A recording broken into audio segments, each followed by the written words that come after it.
From West Georgia and East Alabama to the SEC, we've got your teams, your stories, your game. We're local. 9 Yards Deep starts right now.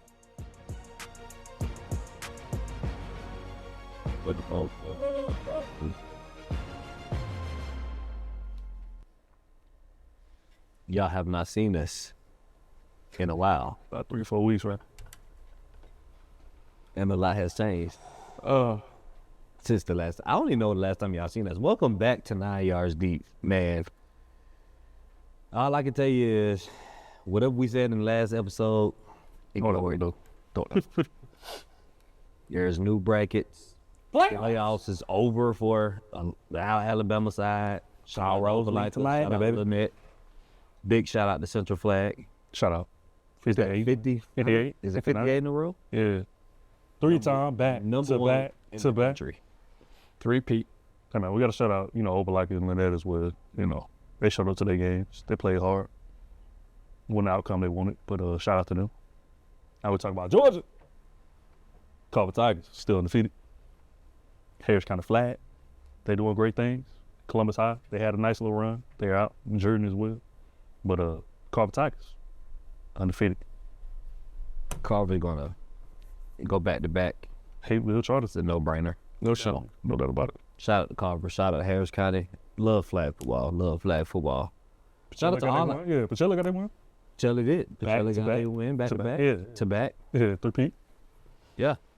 This area, I mean, both sides of the river just dominates in flag football. They've been the pinnacle for years. No doubt. From Central to Pacelli to, Columbus High and Harris County. There's just something about this area that's special with flag football. Smith Station had a nice little run. Shout out to Brookstone. Football, they made state as well. They came up short. But we had a lot of Successful Yeah, a lot teams of this year successful teams. make those runs.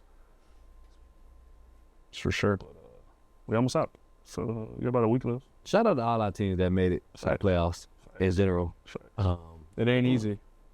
If you're playing in December, late November, you're a dog. Straight up. And I think we did a good job covering it. Oh, yeah. So we still got, like I said, we're finishing up with Carver and Harris County. Make our jobs 2 times easy. Shout out to all the signees for, early signing day. Had a lot of those across the area. You got a lot of big talent going big places. Yeah, much so. A lot of SEC guys, gals as well, things like that. It's always cool to see. 100%. These kids start off before they take that jump and we start covering them in a couple of Man, years. what you say? You have to see Yeah, all that. Williams of the world, got to see them guys come through here and go to college, kill it there.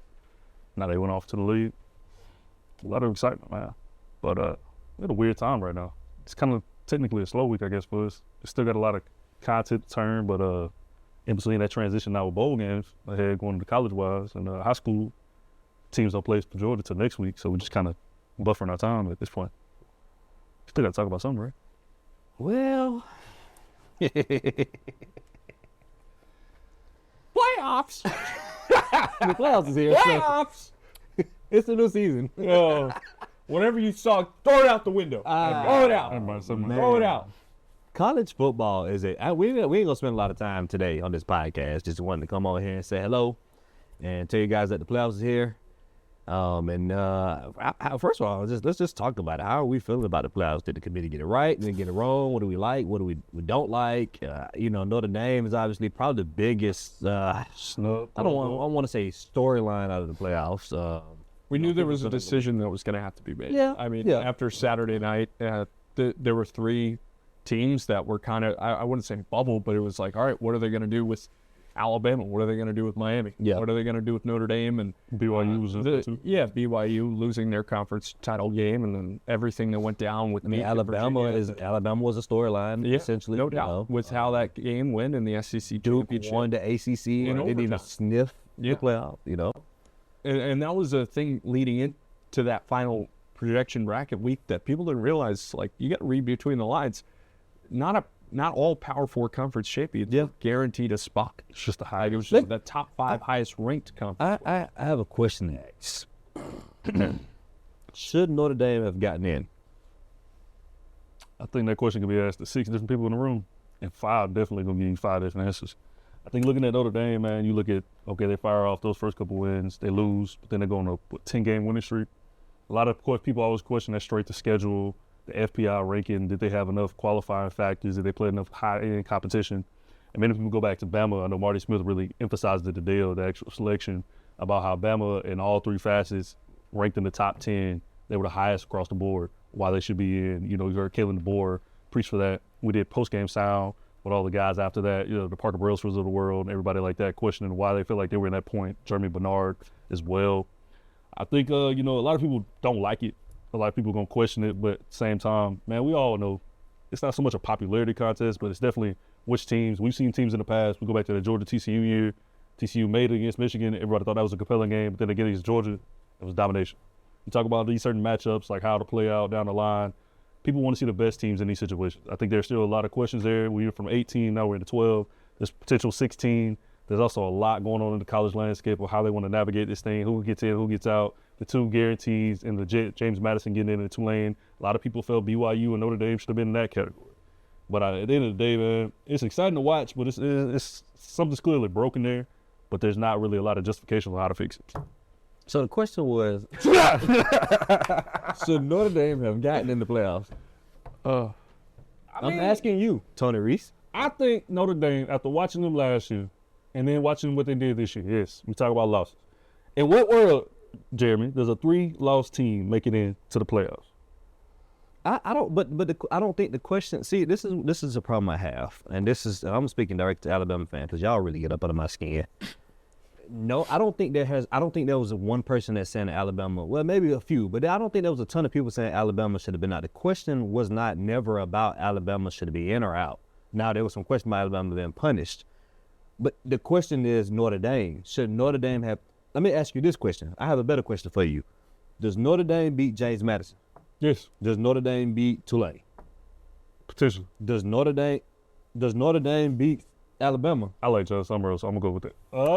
I mean, it just depends. I think they have. If you talking about healthy perspective right now, yes, I put Notre Dame against Bama. Were you not at the SEC championship? I was. Did you not see that offensive line? Yeah, I did. Drew Pavan. Does Notre Dame get into should they be in the playoffs? So really, the discussion it wasn't between Notre Dame and Alabama. It was Correct. because, you know, Alabama. I didn't watching that Georgia game. I said to you, Alabama's not going to be in the playoff. Yep. They shouldn't be in the playoff. With how you performed against Georgia and what you put on the field, it was 28-7. I said this to you the other day. It felt like it was 42-0. Yeah, absolutely. That's how it felt. Bama should have been. Now the argument wasn't with that, because if they left Alabama out, they would have had a lot bigger problems. And I'm not just talking about Alabama fans. I'm talking about the entire purpose of the guidelines and the rules that they tried to base their selections off of. It is. You have to, they would have had a real serious problem with the SEC. Because Greg Sankey, I don't know if he would have gotten rid of the SEC championship, but you would have had a serious problem on your hands. Now, and that was the thing. You can't punish a team for playing a conference championship. Whoa. But BYU. That's where I'm at. I'm with you on that. BYU got punished for playing the conference championship. Yes. Hey, listen. Ohio State got punished. Let's be honest. Ohio. How? It doesn't. They lost the game, moved the spot. That's a punishment. If your criteria says that you would not, that game does not matter, and you do not get punished, then they should not have. Whether they won or lost, they should not have moved. I get what you're saying. I feel like personally, That's not my rule. Right. That's their rule. If you look at it from that standpoint, That is their rule. yeah. That's what. They make it seem like the conference championship game does not factor. It does not matter. You saw in the Georgia-Alabama game where nothing happened, which means, okay, we went by the rules for this game.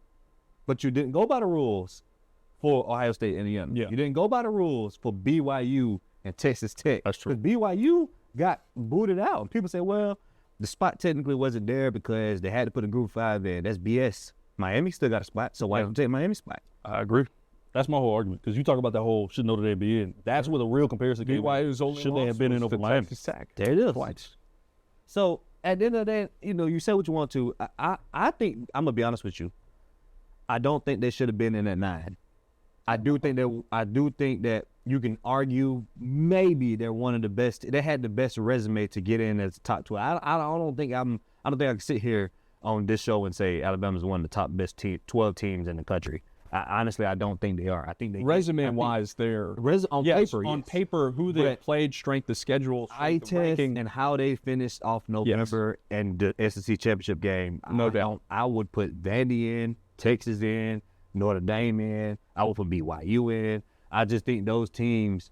Now, do I think Alabama can beat James Madison and Tulane? Absolutely, 1,000%. I think on a bad day they can beat those two teams. But there's a lot of teams that are sitting there at 10-3. Right. Texas, who finished the year off strong, right?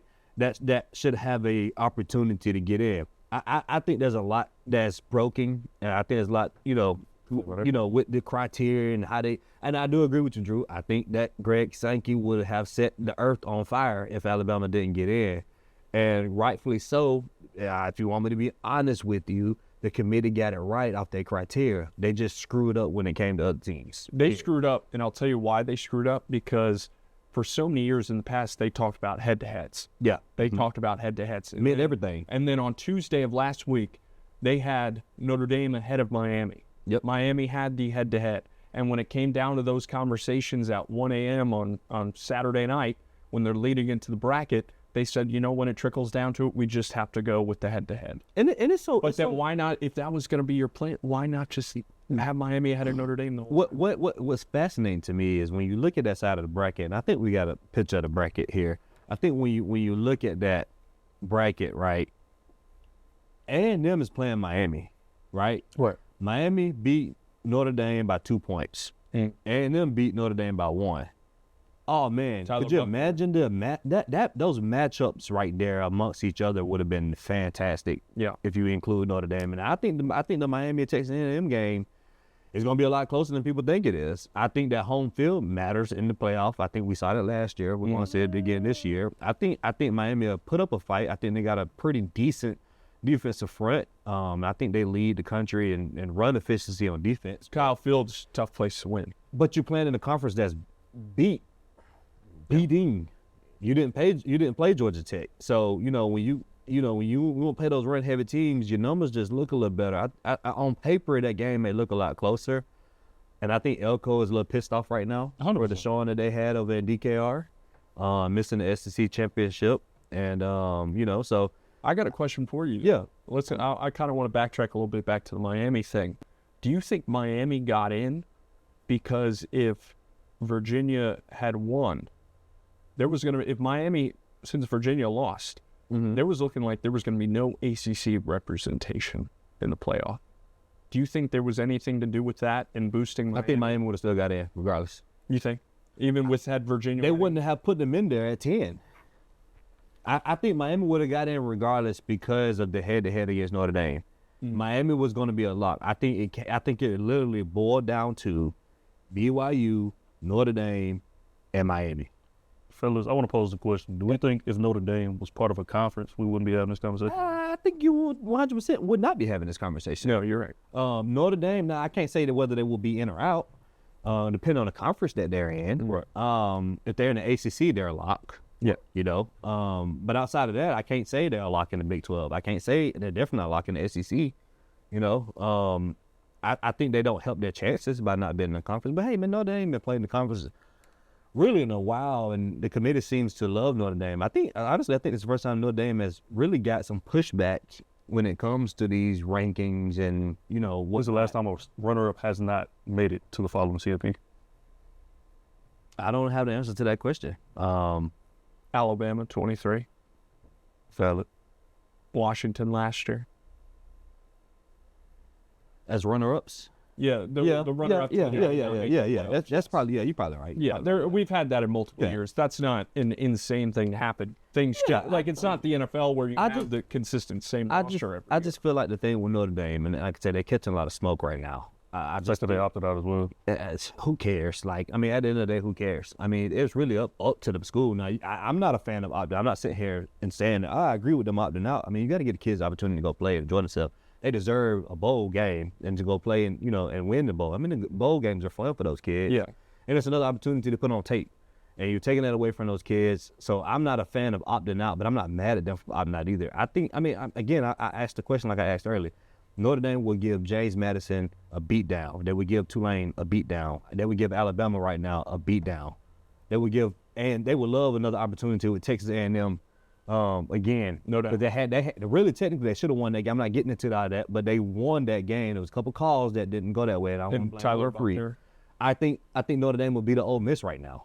I just think that Notre Dame is, I think they just got snubbed, man. They got snubbed. I can't sit here and say comfortably they wouldn't beat the bottom 5 teams in this bracket right now. So a lot to happen. Looking at this playoff, man, which one of these matchups I guess jump out to you? I think for me, we like the A&M Miami, but man, that's got to be But I would say, man, going to Norman on a cold December night. Rumor has it may snow in Norman on that Friday night. That's a tricky game. Alabama dominated Oklahoma on paper when they played the first game. If you looked at just the stats alone, you'd think that Alabama won by 20, not lost by 2. That game's tricky. Yeah.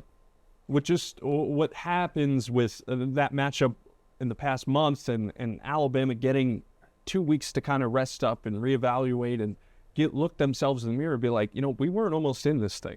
Yeah. We almost played that bad in the SEC championship. We didn't even make it. They have to look themselves in the mirror, and Oklahoma's had plenty of time to rest. This is going to be 3 weeks for them to get healthy as well, and they're a banged-up team too. But the biggest concern with Oklahoma is, Alabama's a slight edge favorite right now in Vegas. It's going to be a pick 'em by the time we get to game time. But walking in as a favorite, it gives some hope. But the real concern is both these offenses have really struggled. They struggled over the past month. Alabama, it's specifically Georgia gave them a run. Alabama's offense did nothing.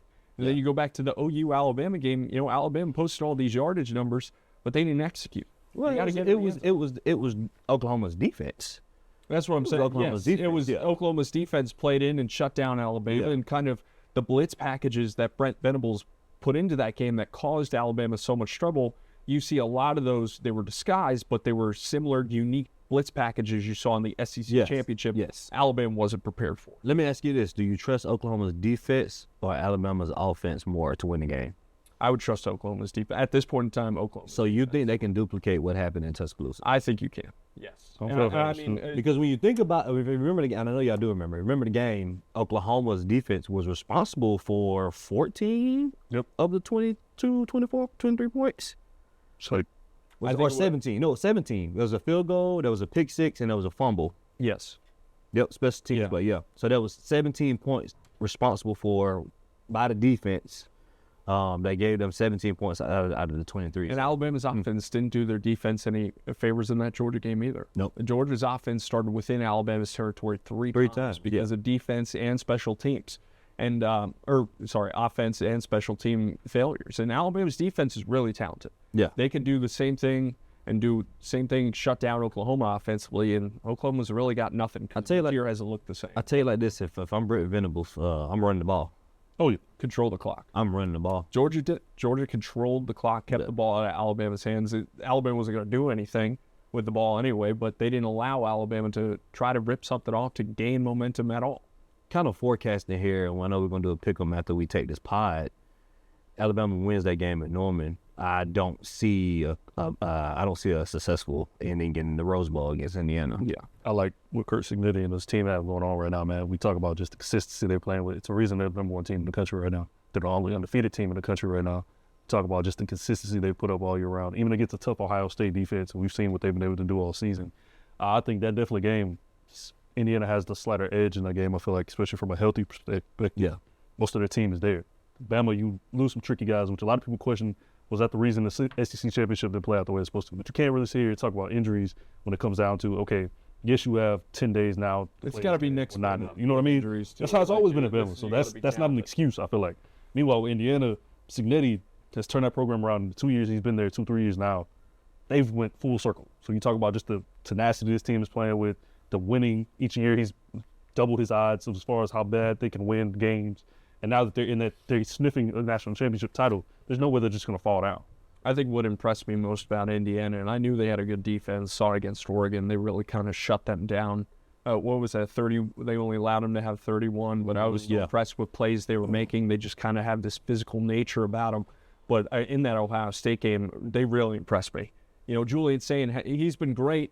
They really haven't played anyone, and he's had to be spectacular, but they challenged him. They made him, hey, you want to win?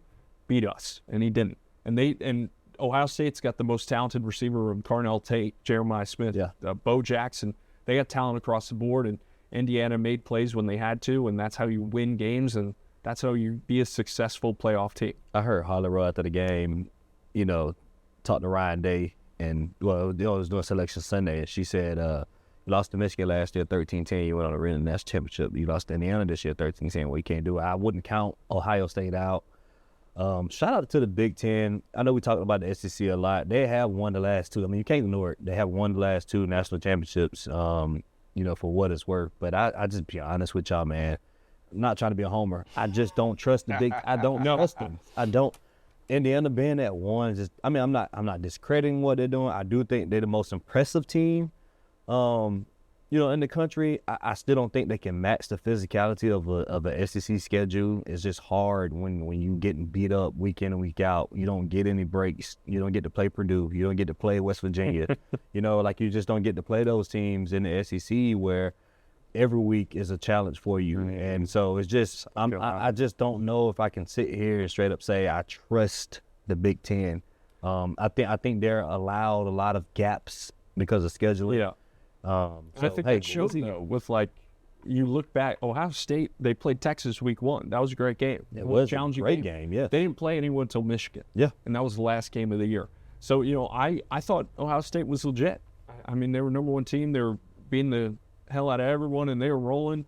And, you know, and same thing with Indiana. Indiana played Oregon, and then they almost lost to Penn State. Like, the Big Ten, I haven't been a believer in the Big Ten, but obviously they've won the past 2 national titles. Yeah, absolutely. And they have the talent. I just need to see it when it gets to the playoff. And you know, when I think about it, I mean, 2 years ago, Michigan went through Alabama, which I can get on this podcast and I could talk. I don't understand why Georgia wasn't in there, but they still almost lost to Alabama in overtime. Yes. In that Rose Bowl game. They went on to beat, was it Texas? No, it was Washington. Yeah, because Texas wasn't even part of the SEC at the moment at that time. No, they were the Big 12 for the final. So when you think about it, think about the paths of the last 2 years, the Big Ten has won both championships. They haven't really been tested against SEC teams. Think about that for a second. Michigan played Alabama, yes, but beating Alabama, but that's the only test you really got there. And they won the game. Again, they won the game. So let's not ignore that fact. Last year, Ohio State went through Tennessee and with Texas. And then they beat Texas. Texas was the actual challenge for them. Yeah, they made the boys look. And that game was close. And until Jack Sawyer made and that big. That's the only point I'm trying to make is when you get to play in those type caliber games against those teams. I think what Jordan's saying is they haven't played the dogs. They haven't played the top dogs. And the last time they played dogs at New Year's. They kicked. Oh boy, that was good. Literally at the stroke. When those two teams play. And they on a collision course. Aaron, throw that graphic up. They on the graphic. They on a semifinals. Look down there. They on a collision course. Fiesta Bowl. That thing gonna look nasty, boy. Which I'm gonna be honest with you, I'll pick it right now. You can give me Texas A&M, Ohio State. You can give me Ole Miss, Georgia. You can give me Georgia over Ole Miss. You can give me Ohio State over Texas A&M, and that Fiesta Bowl is gonna be jumping. And it's a toss-up. People can say what they want to say about Ohio State all year. I agree. I think based on the schedule that they played, they've been dominant. They're supposed to whoop up on everybody. Right with Georgia right now, it's not just the best team in the country. The most physical, complete team in the country. They're clicking at the right Nobody expected these boys to be sitting here at 3. Nobody.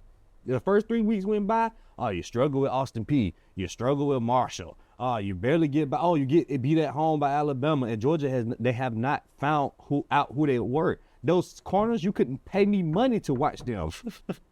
And Ellison Robinson has become one of the best corners in the SEC right now, possibly in the country.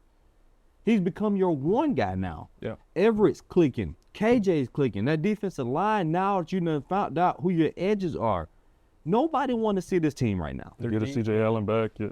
He's not healthy. That's the other part to this is Georgia is beat down too. But like you said, it's that next man up mentality. Bobo's out. You play with a freshman at center? They said they were practicing those snaps in their suits when they first arrived to the game. That's how locked in they were for the game. Listen to me. You let this team rest up and get healthy, and they continue to play with the physical. And I'm telling you, it's a chip. because they shouldn't have went down the way they did last year. We're not gonna get into all that with Sugar Bowl last year. With Who's that though? We saw it. But what I'm telling you is there is a chip. And if I'm anybody in the country right now, Kirk's and Eddie included, I don't know if you want to see the dogs. I like that. I don't know if you want to see the dogs. And that's not even me being a homer. I don't think you guys disagree with me. Am I off? I think they're the best team in the country. I think hands down, after watching what we saw last Saturday, take the pin for itself. And that's against Bama. Noah Thomas didn't even see the field against Alabama. My problem, exactly. There were so many Noah guys Thomas didn't see the field against Alabama. See in Miami. Holy smokes. Man, oh man. You won that game, and you only had one tight end to catch one pass? And Bobo was in his bag. Yeah.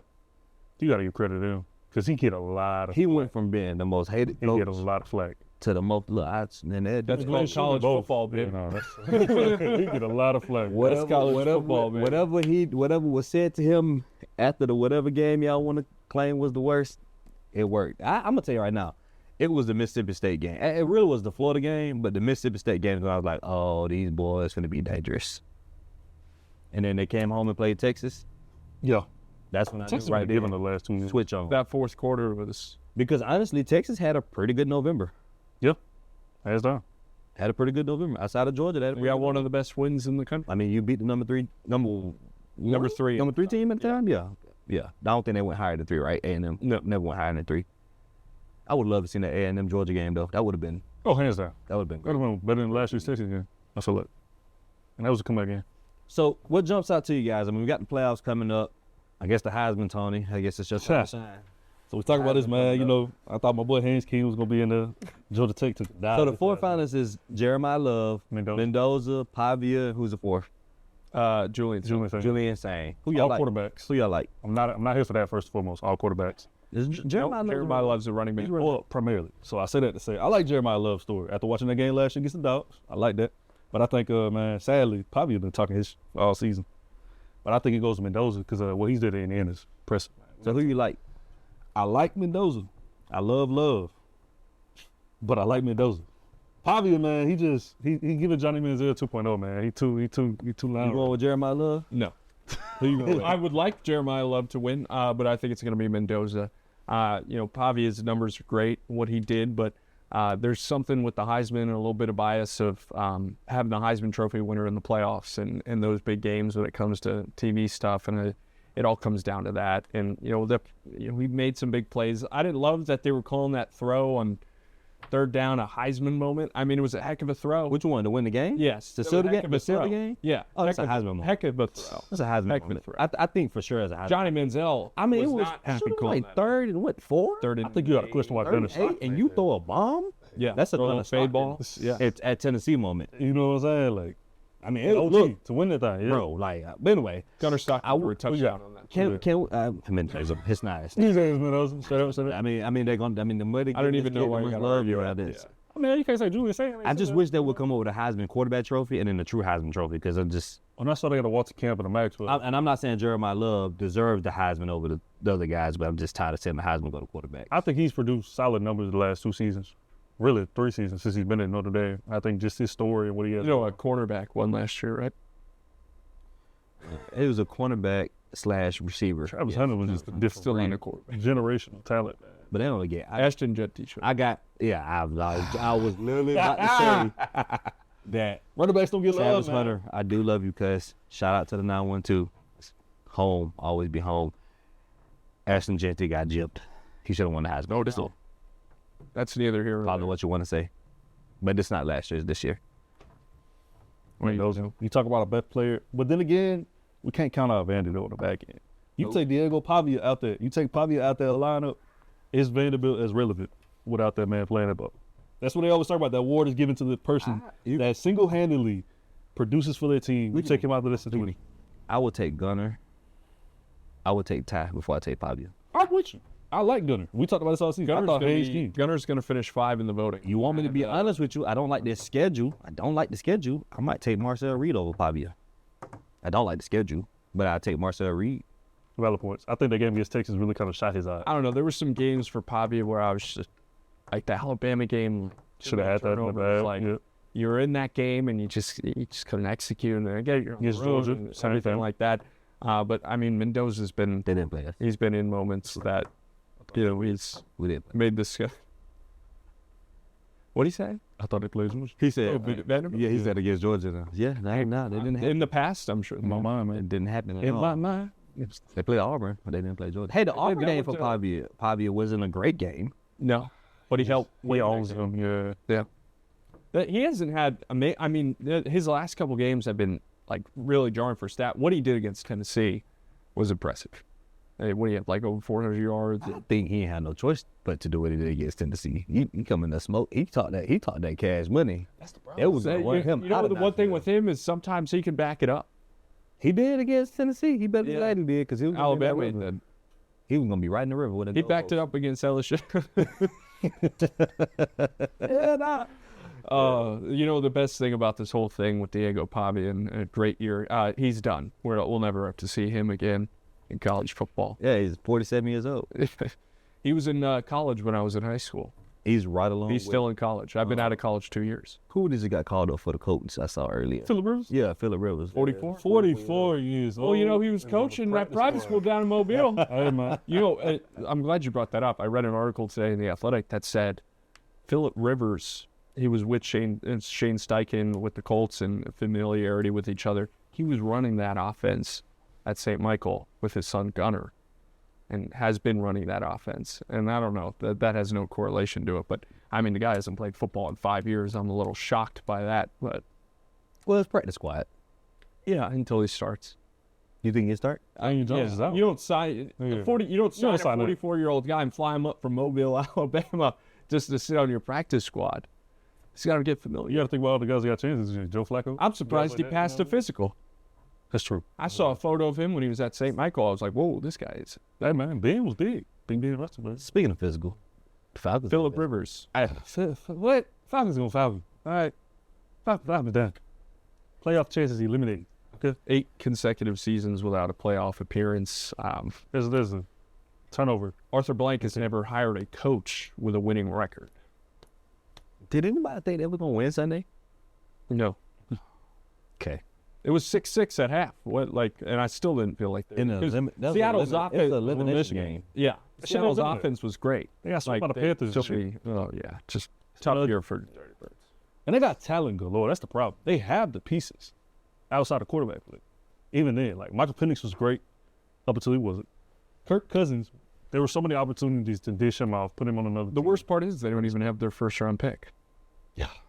Traded for James Pierce. You bring in guys like Jalen Walker and all of them. James Pierce is great. Like, he's had Jalen 6 Walker's sacks in the been past great. 5 Jalen Walker is Injuries. Jalen Walker's Billy great. Bowman, all those guys they brought in. Watts has been great. Like, They the 4 guys they brought in defensively. We can keep Bijan. Yeah. He's too much of a combo guy, though. I don't see him just jumping in. Kyle Pitts is a question. That's also a trade piece you've had Trade for Kyle quite some time. Y'all Travis Kelce's about to retire. Trade him to Kansas City. You wasting a lot of time on both facets of that. Kirk Cousins is another one. Like, what you gonna do with this man? You're paying him all this money. I guess you want to. I wish I had Kirk Cousins' job. Just make it make sense, man. I'd make $40 million a year to sit on a bench. Hey, man. Falcons Steak need a is your quarterback. backup. Like, what are we doing? What's really going on here? Speaking of wasting time talk about the Falcons. All right. Wrap this thing up here on 9 Yards Deep. We got Georgia Sugar Bowl. waiting on the winner of Tulane Miss. versus No Lane. That might be nice, though, man. Can you imagine if Tulane beats Ole Miss and plays in their backyard against Georgia? Now, we ain't saying they're going to win that game. But for Tulane, the What a whole, beautiful storyline. you know what I'm saying? It just sounds beautiful. It's a beautiful storyline. It ain't going to happen. Oh, man, it's very touching. Dogs by 50. The Gola Green Wave. Alabama will find out in 2 weeks what that happens with them against Oklahoma. Shout out again to Carver, Harris County. Next week, we'll have that on our show. To the beans. I'm not even going to promise you it's going to be next week, but we'll have it. We'll have it. Carver. Carver going back to back. Shout out to Coach Jarvis Jones, first year. Harris County is an interesting take, too, I think, before I get off. Well, it's not even just cricket. Southeast Bullet has dominated that flag football in Georgia for the past 4 years. They've finally got their first, it'll be the first time they don't appear in the state championship since flag football has been a thing. They lost last week, 21-20 to North Dakota. I think that's who. No, is that who's Harry County playing? Yeah, I think so. So it's gonna be a battle. It's gonna be a battle, but I think Harris County can pull it off. They Harris first year County's coach. playing Washington. First year County. coach. Yeah, Washington County. That's what they're playing. Who beat Columbus High on Monday night. And I got to say, Washington County, this girl, she wears number 9. She had 4 touchdowns. She's diving. She's mossing 2 defenders. She's diving, tiptoe grab to win on a 4th and 1 at the goal line. Washington County's like that. I don't know. That was a heck of an offense I saw. Washington County's like that, or she's like that? She's just like that. Hey, man. Legit. I'm not. You don't want to miss it. Drew Pavan will be there. It's true. From the balance. Ben's bound. Toss too. Until next time, guys. We'll see you.